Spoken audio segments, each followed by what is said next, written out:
अस्सलाम वालेकुम। आज का हमारा सवाल नंबर है 2 और एक्सरसाइज 6.3 चल रही है। उसका सवाल नंबर 1 हम हल कर चुके थे। आज जो है वो उसका सवाल नंबर 2 हल कर रहे थे, तो उस दूसरे का भी हमारा सेकंड पार्ट है ये। तो इसमें हमें एक वैल्यू मिली हुई है 13 की, और इसमें हमें कहा है ये गया है कि इसको अलजेब्रा के क्यूबिक फार्मूले की मदद से जो है वो इसको आप सॉल्व करके दें और इसका क्यूब निकाल के दें। तो अब इसी तरह हमें इस 13 को जो है वो दो ये टर्म्स में ब्रेक करना पड़ेगा। वो चाहे आप एडिशन वाली टर्म्स ले लें या फिर सब्सट्रैक्शन वाली कोई सी भी आप टर्म ले सकते हैं।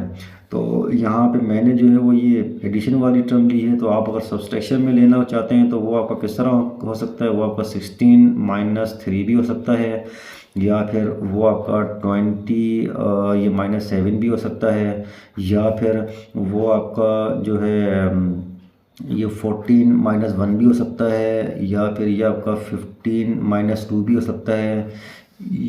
यानी कि इससे ज़ाहिर ये हुआ कि हमें अगर माइनस वाली जो है अपना इसको माइनस में ब्रेक करना चाह रहे हैं, तो हमें जो सी भी दो टर्म्स हैं वो कुछ इस तरह एडजस्ट करनी है, या फिर कोई इस तरह की रकम हमें लेनी है कि उन दोनों को जब माइनस किया जाए तो हमें आंसर ये 13 मिले। अब ये और ये माइनस करेंगे तो भी 13 मिलेगा, ये और ये माइनस करेंगे तो भी 13 मिलेगा, ये और ये माइनस करेंगे तो भी 13 मिलेगा, ये और ये माइनस करेंगे तो भी हमें 13 ही मिलेगा। अब लेकिन चूंकि मैं इसको प्लस में लेके जा रहा हूँ, तो सेम इसी तरह जो है आप इसको प्लस में भी किसी भी तरह जो है वो उसके लेके जा सकते हैं। अब लेकिन मैंने किस तरह किया है, तो मैंने किया है जस्ट ये 10 प्लस अपने 3 के हिसाब से।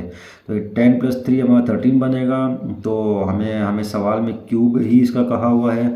अब ये सबसे पहले यही सवाल पैदा होता है कि हमने इसको ब्रेक क्यों किया। ब्रेक इस वजह से किया कि अलजेब्रिक का जो हमारा क्यूबिक फार्मूला है वहाँ पे हमें कोई सी भी दो टर्म्स चाहिए होती है, यानी कि ए और बी में आपकी कोई भी ऐसी टर्म्स चाहिए होते हैं। जब उनको ऐड किया जाए तो उसका क्यूब जो है वो आपका किस तरह बन सकता है, यानी कि उसका एक फार्मूला जो है वो हमारा ये है a³ + 3a² b + 3ab² + b³।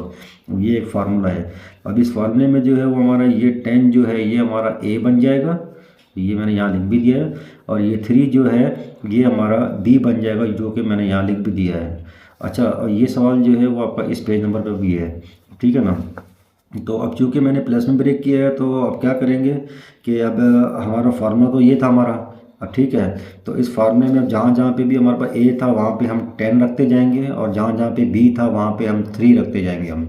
तो आप देख सकते हैं कि इस स्टेप में हमने सिर्फ यही किया कि जहाँ पे ए था यानी यहाँ यहाँ यहाँ, तो ये हमने ये और यहाँ पर ए की वैल्यू रख दी है जो कि 10 थी, और फिर यहाँ पर और यहाँ पर बी की वैल्यू रख दी है जो कि हमारी 3 थी। और हमें फार्मूले में भी ऐसे ही करना था। अब ये स्क्वायर है, यहाँ स्क्वायर है, यहाँ क्यूब है, और यहाँ भी क्यूब है। तो ये वाले क्यूब जो है ना ये हमारे सेम फार्मूले वाले रहेंगे, जो कि यहाँ भी है, यहाँ भी है, यहाँ भी है और यहाँ भी है।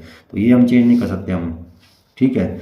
तो अब नेक्स्ट स्टेप में क्या है कि जब आप 10 का क्यूब निकालेंगे तो वो आपको मिलेगा 1000। अच्छा, ये किसी को चीज़ अगर समझ में ना आई हो तो इसका सवाल नंबर 1 यानी कि क्वेश्चन नंबर 1 जो है वो हम पहले ही सॉल्व कर चुके हैं। तो वो आप देखेंगे तो इंशाल्लाह वो चीज़ आपको 100% क्लियर हो जाएगी। तो इस हवाले से भी 10 का क्यूब जब निकालेंगे तो वो हमें ये मिलेगा। अब ये क्यूब निकालना किस तरह, मैं उसी के हवाले से कह रहा था कि वो आप अपना क्वेश्चन नंबर 1 देख सकते हैं मेरा, ठीक है। फिर सेम इसी तरह ये 10 का स्क्वायर किस तरह निकालना है वो हमें मिलेगा 100, और ये भी आप अपने क्वेश्चन नंबर 1 में देख सकते हैं। तो अब इसको डायरेक्टली हमने सॉल्व नहीं किया, क्यों नहीं किया, क्योंकि ये 10 जो है 10 के ऊपर अपना ये पहले स्क्वायर है, तो हमें पहले वो सॉल्व करना कुछ पड़ेगा। उसके बाद ये 3, ये 100 और ये 10 बाद में आपस में मल्टीप्लाई होंगे। लेकिन यहाँ पे हम पहले नहीं कर सकते हम, क्योंकि हमने बॉड मास भी पढ़ चुके हैं ना हम यार। तो ये बॉड मास से पहले हमें जो है वो ये अपना कोई ब्रैकेट सॉल्व करने होते हैं, और फिर इसके बाद आगे चलना होता है हमें, सही है। तो सेम इसी तरह ये 3 और ये 10 हमने सेम रखा। अब ये 3 का जो है वो ये कोई स्क्वायर जो है वो हमारा 9 बनता है। अच्छा, ये 9 है, ठीक है, ये हमारा 9 बनता है। तो और अब 3 का क्यूब जो है वो हमारा बनता है 27। अब ये भी आप क्वेश्चन नंबर 1 में सीख सकते हैं कि हमें ये कोई स्क्वायर कैसे निकालना है और क्यूब कैसे निकालना है।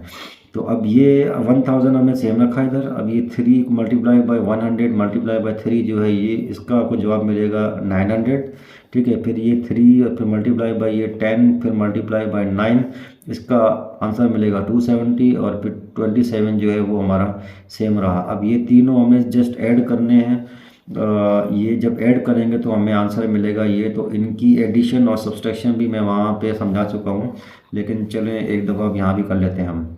ये 1000 हमने पहले लिखा जो कि ये लिखा है, फिर इसके नीचे हम ये लिख लेते हैं अब 900, ये हमारा 900 हो गया। फिर ये 270 लिख लेते हैं, ये 270 हो गया। अब ये 27 लिख लेते हैं, ये इस तरह लिखेंगे हम। ठीक है, ये सारे हमारे यूनिट वाले हैं, ये सारे हमारे टेंस वाले हैं, ये सारे हमारे हंड्रेड्स वाले हैं, और ये हमारा जो है वही 1000 वाला है।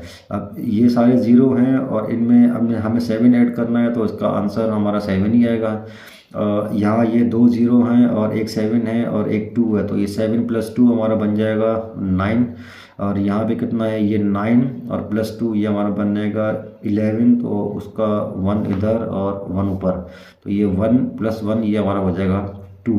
यानी कि ये इन सबको ऐड करेंगे तो हमें आंसर ये मिलेगा। तो ये तो था हमारा जवाब। चलें इसको चेक करते हैं कि हमारा जवाब जो है वो ये सही है या नहीं। तो ये सवाल था हमें, उसमें सवाल में एक वैल्यू मिली हुई थी 13, तो इसका हमें क्यूब निकालना था एल्जेब्रिक फार्मूला की मदद से, जो कि हम यहाँ पे पहले निकाल चुके हैं। ठीक है, और उसका आंसर जो है वो हमें मिला था ये 2197, सेम ये और आंसर मैंने यहाँ कॉपी कर लिया है। ठीक है, तो अब इसको दूसरे मेथड से यानी दूसरे को तरीके से चेक करने लगे कि हम जो है इसका आंसर वाकई ये आ भी रहा है कि नहीं।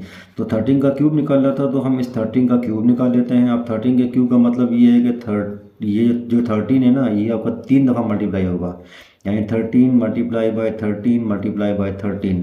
तो सबसे पहले हम 2 दफ़ा यानी कि इन दोनों को जो है वही मल्टीप्लाई कर लेते हैं, मैंने जिसको ब्रैकेट में क्लोज किया है।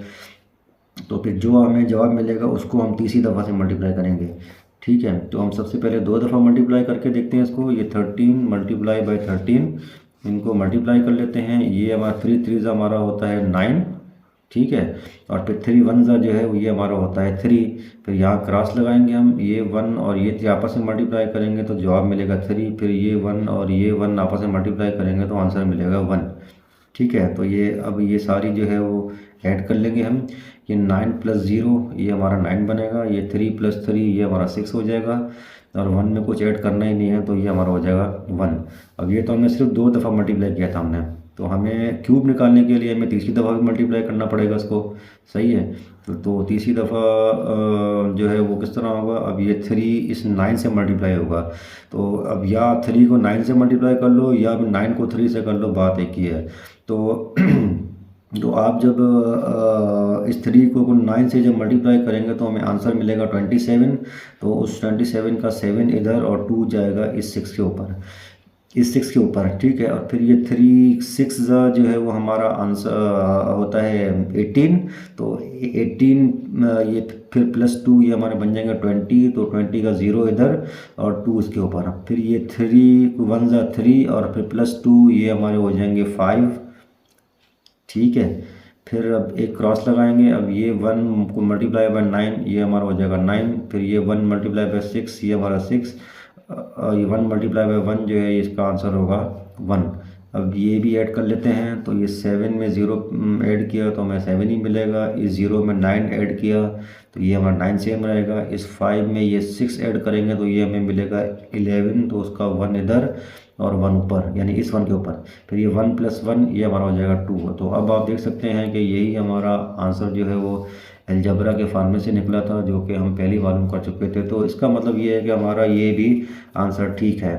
तो नेक्स्ट वीडियो में इंशाल्लाह नेक्स्ट सवाल के साथ आपके सामने हाजिर होंगे। बट तब तक के लिए हमें